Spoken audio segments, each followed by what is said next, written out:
Menurut James Demany, pengorganisasian adalah setiap perserikatan manusia untuk mencapai tujuan bersama. Sedangkan menurut Chester Bernard, pengorganisasian suatu sistem dari aktivitas kerjasama yang dilakukan oleh dua orang atau lebih.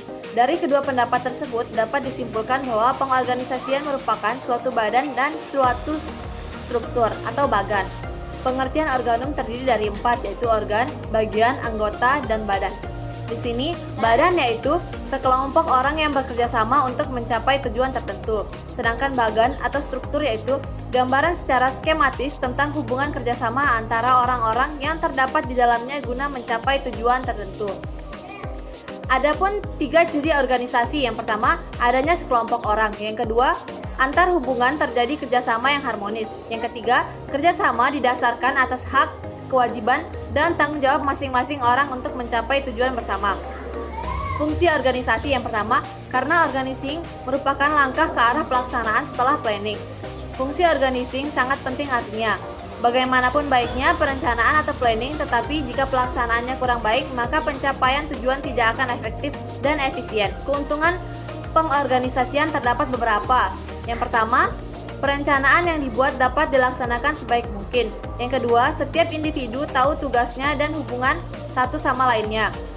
Yang ketiga, terdapat unsur koordinasi di dalamnya. Yang keempat, duplikasi pekerjaan dapat dihindarkan. Kelima, kebutuhan personil dan bagian atau kualitas dapat diketahui dengan baik. 6. Daya, dana, fasilitas, sumber daya dapat digunakan secara maksimal. Dan yang terakhir, pengawasan dapat dilakukan lebih efektif dan efisien.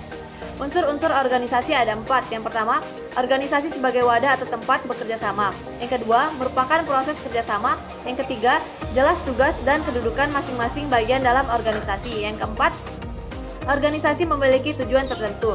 Bentuk-bentuk organisasi merupakan penggolongan organisasi yang didasarkan pada kekuasaan, tanggung jawab, dan kedudukan masing-masing bagian dalam organisasi sebagai satu kesatuan. Yang pertama, organisasi garis, yaitu ciri-cirinya organisasi masih relatif kecil, jumlah karyawan sedikit, dan saling mengenal. Spesialisasi kerja belum begitu tinggi. Yang kedua, organisasi fungsional, yaitu organisasi yang didasarkan pada pembagian tugas dan tanggung jawab masing-masing bagian dalam organisasi. Dan yang ketiga, organisasi panitia, yaitu organisasi yang dibentuk untuk menjalankan tugas-tugas tertentu. Organisasi garis, line organization, memiliki ciri-ciri organisasi masih relatif kecil, jumlah karyawan sedikit, dan saling mengenal. Dan yang ketiga, spesialisasi kerja belum begitu tinggi. Dan yang selanjutnya adalah pemimpin. Pemimpin berperan sebagai pimpinan paling tinggi dalam organisasi, memiliki kendali penuh atas semua keputusan dan pelaksanaan kerja. Dan yang kedua, tanggung jawab mencakup semua bidang di bawahnya. Bagian-bagian bawah pimpinan. Yang pertama, produksi, bertanggung jawab atas proses pembuatan produk pada bahan mentah hingga menjadi produk jadi. Dan yang kedua, keuangan, mengelola keuangan organisasi termasuk pencatatan dan pengelolaan dana, dibantu oleh akuntan dan bendahara. Dan yang ketiga, pemasaran, mengurus promosi iklan dan riset pasar bertujuan untuk menjual produk kepada konsumen. Struktur ini mencerminkan hubungan langsung antara pemimpin dan bagian-bagian di bawahnya dengan alur kerja yang sederhana dan tanggung jawab yang jelas. Dan yang selanjutnya adalah kebaikan organisasi garis. Satuan komando terjamin dengan proses pengambilan keputusan berjalan cepat. Dan yang kedua, solidaritas antara karyawannya tinggi. Kelemahan organisasi garis, yang pertama, organisasi terlalu tergantung pada satu orang. Dan yang kedua, adanya kecenderungan pimpinan bertindak otokratis. Dan yang ketiga, kesempatan berkembang karyawan terbatas.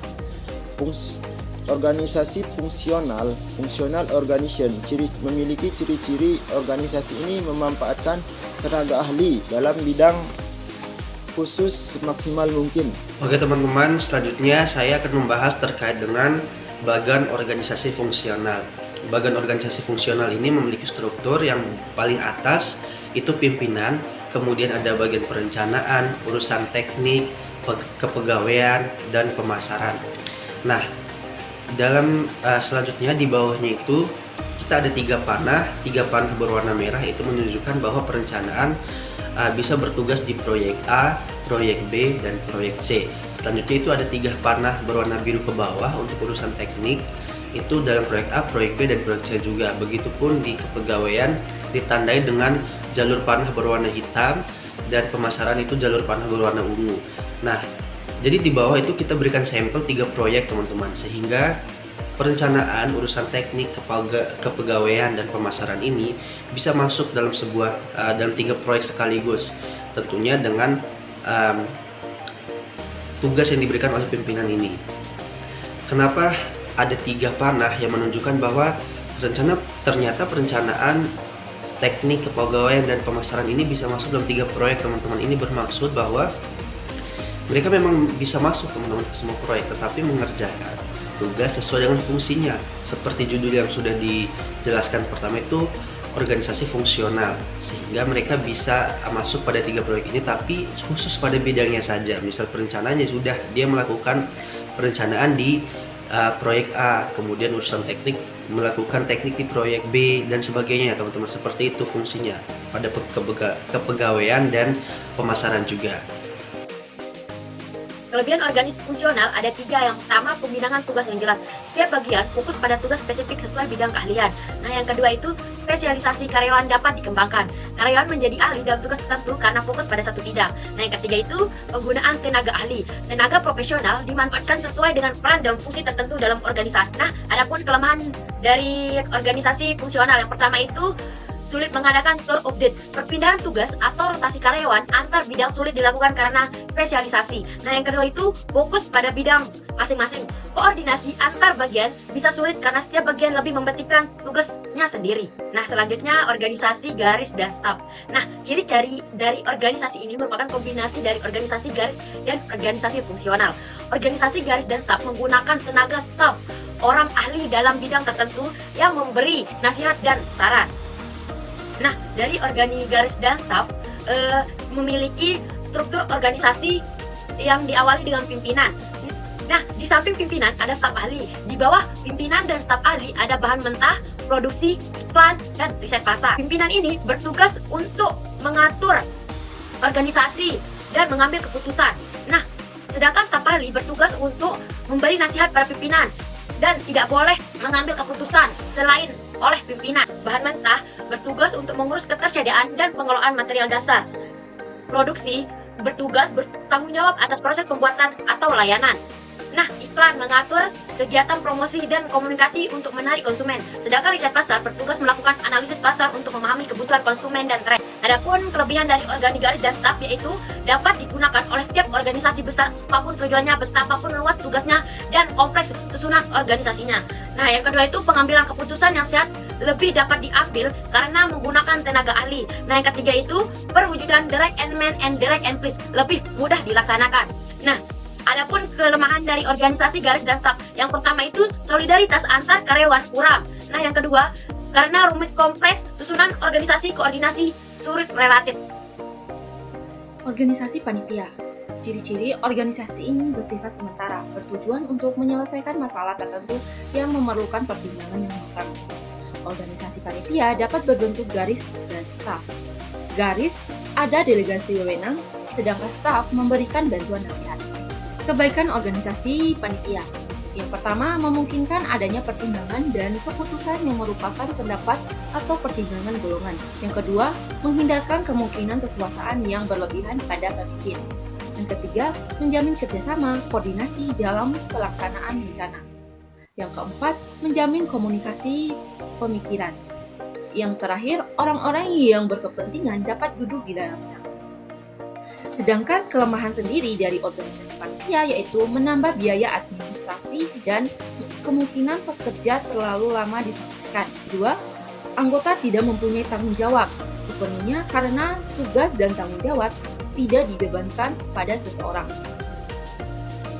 Yang terakhir, putusan yang diambil oleh panitia sifatnya hanya formalitas saja. Prinsip-prinsip organisasi. Untuk menjamin kelancaran dalam tahap pelaksanaan, pengorganisasian harus memenuhi beberapa prinsip, yaitu perumusan tujuan harus jelas, pembagian kerja mutlak dilakukan, delegasi kekuasaan penting, rentang kekuasaan dioptimalkan, tingkat-tingkat pengawasan perlu diperhatikan, terjamin kesatuan perintah dan tanggung jawab, koordinasi dilakukan sebaik mungkin. Perumusan tujuan harus jelas. Bagi suatu badan, tujuan berfungsi sebagai pedoman ke arah mana organisasi akan dibawa, landasan bagi organisasi, menentukan macam aktivitas, menentukan program, prosedur, koordinasi, integrasi, simplifikasi, sinkronisasi, dan mekanisasi. Pembagian kerja mutlak dilakukan. Dasar pembagian kerja yaitu teritorial, barang yang diproduksi, langganan, fungsi, dan waktu. Delegasi kekuasaan penting. Delegasi kekuasaan adalah perlimpahan wewenang atau hak untuk mengambil tindakan yang perlu. Hal yang perlu diperhatikan dalam melakukan delegasi kekuasaan adalah delegasi tugas, kekuasaan, dan adanya pertanggungjawaban. Yang kedua, delegasi diberikan pada orang yang tepat. Yang ketiga, delegasi kekuasaan dibarengi bimbingan dan pengawasan. Selanjutnya, manfaat delegasi wewenang. Manfaat delegasi wewenang adalah pimpinan dapat memusatkan perhatiannya pada pekerja pokok. Yang kedua, keputusan dapat diambil secara cepat dan tepat. Yang ketiga, inisiatif dan tanggung jawab terinovasi, tidak selalu menunggu perintah atasan. Yang terakhir, mendidik bawahan untuk tujuan promosi. Baik, selanjutnya terkait dengan rentang kekuasaan yang dioptimalkan. Rentang kekuasaan ini merupakan jumlah atau bobot orang yang ada di dalam sebuah organisasi itu, kemudian bagaimana cara seorang pimpinan ini mengoptimalisasi kinerja dari bawahannya berdasarkan tupoksi yang sudah direalisasikan. Nah, hal-hal yang perlu diperhatikan adalah yang pertama, jelas tidaknya tupoksi dari bidang yang dikerjakan oleh anggota dari organisasi ini. Yang kedua itu jalur hubungan kerja, dalam artian hubungan kerja antara atasan ke bawahan dan bawahan ke atasan. Kemudian kemampuan atasan dan bawahan dalam melaksanakan kinerja tersebut. Selanjutnya, stabilitas organisasi dan tenaga kerja. Ini berhubungan terkait dengan bagaimana bonding antara satu sama lain dalam anggota yang bekerja di organisasi ini. Kemudian, jarak dan waktu. Jarak dan waktu ini berkaitan dengan bagaimana rentang waktu timing dari pekerjaan yang akan dilakukan ini. Diupayakan pekerjaan ini selesai sesuai dengan rencana awal dari seluruh anggota dalam organisasi ini yang telah dirancang sebelumnya. Nah, bagaimana ini terselesaikan sesuai dengan rencana awalnya. Oke, selanjutnya terkait dengan tingkat-tingkat pengawasan. Ini berkaitan bagaimana cara pimpinan dalam organisasi ini selaku pengawas juga dalam organisasi ini mengawasi kinerja dari anggotanya sehingga seluruh aspek dalam organisasi ini bisa menjalankan tugasnya sesuai dengan waktu yang sudah disepakati, sesuai dengan waktu yang sudah direncanakan dari awal, sehingga goal selanjutnya itu bisa selesai dengan sesuai perjanjian awal, sesuai dengan rencana awal, sehingga kedepannya akan terbiasa bagaimana cara menyelesaikan tugas sesuai dengan deadline yang sudah ditentukan oleh si pimpinan dan organisasi ini. Selanjutnya, kesatuan perintah dan tanggung jawab. Prinsip ini berpedoman pada seorang bawahan hanya memiliki satu atasan. Nah, bagaimana sih maksudnya ini? Ini bermaksud si bawahan itu hanya melaporkan hasil kinerjanya atau mempertanggungjawabkan hasil kinerjanya itu pada satu atasan saja, sehingga tidak terjadi dualisme dalam organisasi ini. Si atasan, seorang pimpinan itu bertanggung jawab mutlak dalam seluruh bawahannya yang ada di organisasi ini, sehingga apapun yang dikerjakan oleh aspek dalam organisasi ini itu dipertanggungjawabkan oleh satu orang atasan saja. Selanjutnya, koordinasi sebaik mungkin. Koordinasi sebaik mungkin ini maksud saya ini sangat penting dalam organisasi teman-teman, karena koordinasi ini berkaitan dengan komunikasi juga. Seperti sudah dibahas sebelumnya, itu berkaitan dengan atasan ke bawahan, kemudian bawahan ke atasan. Apabila koordinasi ini tidak berjalan dengan optimal, ini akan mengakibatkan miskomunikasi dalam sebuah organisasi teman-teman. Sehingga apa sih dampak dari miskomunikasi atau minimnya koordinasi ini? Itu berdampak pada realisasi pekerjaan selanjutnya teman-teman. Sehingga organisasi atau wadah dari beberapa orang ini akan tidak berjalan dengan optimal karena komunikasinya kurang, sehingga si A ingin mengerjakan A tetapi bertentangan dengan pimpinannya yang ingin mengerjakan B.